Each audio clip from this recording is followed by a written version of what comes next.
वे दर्शक बंधु आउ नाहांती चलचित्र जगतर वरिष्ठ अभिनेता तांको परलोकरे अनेक कलाकार दुख प्रकाश करिसेंती एवं चलचित्र जगत रे शोकर लहरी खेली जाइछि।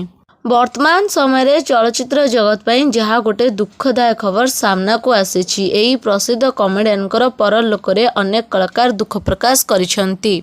एही प्रसिद्ध अभिनेतांगर कैंसर रे पीड़ित होई चिकित्साधीन अवस्था तांकर देहांत होइथिबा जणा पड़िछि। कॉमेडी रे दर्शकों को भरपूर हसे हसे बेदम करुथुबा अभिनेता आज आमको छाड़ी चली जाइछंती। जहा गोटे दुखदाय एवं हृदय विदारक बहुमुखी प्रतिभाशाली कलाकार थिले। से केवल जणे हास्य अभिनेता भावे नुह बरं जणे अभिनेता एवं संगीतज्ञ भावरे मध्य निज छाप छाड़ी जाइछंती।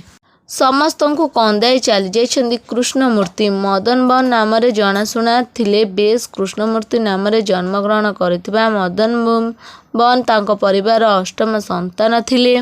टीवी कॉमेडी शो एवं जड़े विचारक भाव में देखा मिलता। हास्य अभिनय हो किंबा अन्य किछि चरित्र तांकर अभिनय दर्शक हृदय जीतिथिला।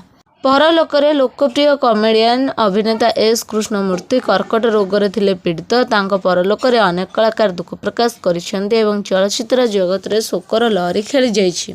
तेबे दर्शक बंधु एस कृष्णमूर्ति परलोकरे आपण माने केते मात्रा रे दुख प्रकाश करिसेंती आम कमेंट बॉक्स रे निश्चित रूपे कमेंट करी जणांतु। वीडियोटी भल लागिले वीडियो को लाइक शेयर करे को बिल्कुल भी भूलंतु नाही।